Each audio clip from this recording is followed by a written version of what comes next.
Muy buenas noches a toda nuestra audiencia y bienvenidos a este nuevo podcast, una reflexión histórica de la educación. Hoy contamos con la presencia de 5 invitados, quienes nos compartirán sus conocimientos. Ellos son los docentes Álvaro Portilla, Fabián Ordóñez, Omar Lazo, Rosa Ramírez y Ana Molina. Para dar inicio a este gran espacio de reflexión y construcción de conocimiento, es fundamental comenzar con algunos aportes sobre los inicios de la historia de la educación. Comenzamos preguntándole al profe Álvaro cómo inicia la educación. La educación empieza con el mismo origen de la humanidad. Cuando los humanos se dedicaban a la recolección y a la caza, los padres les enseñaban a sus hijos de manera oral. Mucho tiempo después, en las primeras civilizaciones, la educación era de carácter familiar, y allí los padres, además de los oficios, les enseñaban valores a sus hijos. Varios siglos después, la civilización griega, el Estado empieza a hacerse cargo de la educación. Los niños se forman en instrucción militar, que en ese tiempo, en esa época, en ese tiempo histórico, era muy necesario para las conquistas de los territorios. Debían tener un ejército fuerte para poder apoderarse de los diferentes territorios. En Atenas, además de la instrucción militar, se enseña la música, la gimnasia, la poesía y la filosofía, reservada para las élites gobernantes. Ya con el paso del tiempo, surgió la escuela del alfabeto, donde se enseñaba escritura y gramática. En Roma, más adelante, construyeron escuelas públicas financiadas por el gobierno, donde ya la enseñanza era obligatoria para todos, debían asistir a las escuelas. Con el paso del tiempo, la educación pasó a manos de la iglesia, donde se crearon muchos monasterios. Claro, profe Álvaro. En Colombia no fue la excepción. En Colombia también la iglesia y las comunidades religiosas fueron los pioneros en formación de los individuos. Ellos fundaron universidades, colegios y escuelas, sobre todo en las partes urbanas y además también en las partes quizá lejanas del país donde el Estado no tenía presencia. Gracias a ellas se promulgó la fe cristiana y por este motivo la iglesia tomó mucho poder con relación a la política, por eso ellos decidían qué enseñar y qué currículo pedagógico impartir en las escuelas. Luego, donde se transformó la educación realmente en Colombia, fue cuando aparecieron los partidos políticos, los tradicionales, el liberal y el conservador. Se entrelazaron ellos en una guerra de ideales donde la educación sufrió grandes transformaciones. Quien llegaba al poder colocaba sus ideales y la escuela tenía que obedecer a esos ideales. De aquí que hubo mucha influencia europea, con la escuela activa, la pedagogía crítica con Freire o la teología de la liberación con Gustavo Gutiérrez. Estas tendencias educativas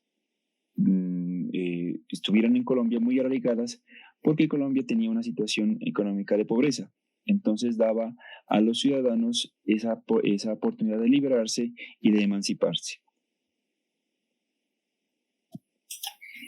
Sí, profe Fabián, si nosotros continuamos con ese análisis del estado actual de las pedagogías críticas y llevándolo al contexto europeo, pues encontramos lo siguiente, que en la década de los 60 y 70, las pedagogías críticas emergieron como movimientos educativos comprometidos con la transformación social y con la lucha contra la opresión. ¿Qué prometieron ellas? Pues una educación liberadora y que iban a contribuir a la creación de una sociedad más justa. Sin embargo, con el tiempo, pues se dieron cuenta que estas pedagogías críticas perdieron gran parte de su vigor inicial, ¿no? Y se produjo lo que nosotros leíamos con el autor, un desencanto. ¿En qué sentido?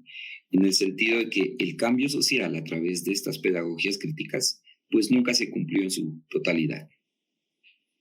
Otro tema que está muy afinado con esto de las pedagogías críticas es la acción crítica.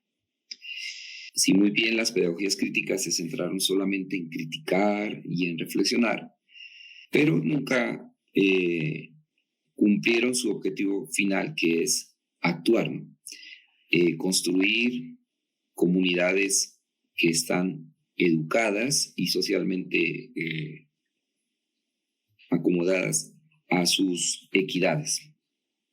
A pesar de todos estos desafíos, pues Maldonado, que es el autor de nuestro artículo que estamos analizando, pues él sostiene que estas pedagogías críticas aún tienen potencial. Argumenta él que es fundamental revitalizar en las instituciones estas pedagogías críticas y recuperar sus dimensiones críticas y políticas. ¿Pero esto qué implica? Pues implica reconectar la teoría crítica con la práctica educativa. Promover en nuestros estudiantes, por ejemplo, cuando estemos dictando clases, desarrollar estrategias políticas efectivas, ¿no?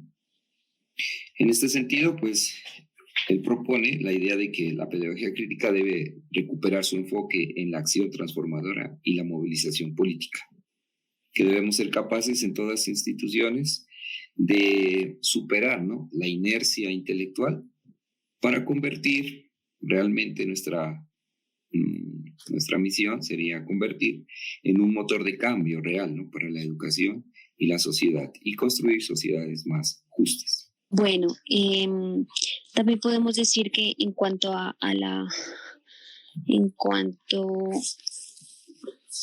pedagogía crítica, David Ausubel y Paulo Freire sostienen que el pensamiento crítico debe ser significativo, ¿no?, donde nosotros los docentes podamos promover seres reflexivos, flexibles e innovadores para una mejor educación. Abordando todos estos temas, también resaltamos que es ahí donde el papel del docente en el aula es esencial y muy marcado como tal en la sociedad, donde estrictamente nosotros los docentes debemos capacitarnos, indagar y aprender todos los días, ¿no?, en la vida cotidiana, hacer prácticamente una transformación social con los educandos. Tenemos a Lemus, donde dice algo muy, muy bonito y es como de reflexionar nosotros los docentes, donde pretende hacer que la formación del docente debe ser responsable, como prácticamente un atributo a su labor. A ello es necesario tener en cuenta la pedagogía del amor y el respeto, para que la población estudiantil pueda ejercer en cualquier ámbito social. Profe Rosa, usted tiene también un aporte muy importante. Sí, profe Anita. Los educadores tenemos una responsabilidad enorme para hacer frente a las actuales amenazas hacia el planeta. Debemos preocuparnos de los problemas inquietantes y urgentes que afronta la sociedad en general, como por ejemplo la privatización y cultura mediática irresponsables, el individualismo sin control, el consumismo limitado, la irresponsabilidad moral, la destrucción del medio ambiente, entre otros. A través de nuestras prácticas pedagógicas debemos intentar revivir la cultura política democrática. ¿Cómo lo podemos lograr? Esto requiere encontrar estrategias para ponerlas en práctica en la enseñanza en el aula, que proporcione las condiciones para que los estudiantes se vean a sí mismos como agentes críticos, capaces de hacer que quienes ejercen autoridad y poder se sientan responsables de sus acciones. Es así como el rol de la educación crítica no es entrenar a los estudiantes solamente para el trabajo, sino además educarlos para cuestionar críticamente las instituciones, las políticas y los valores que dan forma a sus vidas, las relaciones con los demás y los vínculos con el mundo en general. Voy a citar a Bauman, quien afirma que es importante recordar que la educación como forma de esperanza educada no implica simplemente formar una conciencia crítica, sino enseñar a los estudiantes a asumir la responsabilidad de sus responsabilidades, ya sean personales, políticas o globales. Se debe concientizar a los estudiantes acerca de las fuerzas ideológicas y estructurales que promueven el sufrimiento humano innecesario. bueno, queremos agradecer a nuestros invitados y a nuestra audiencia por habernos escuchado.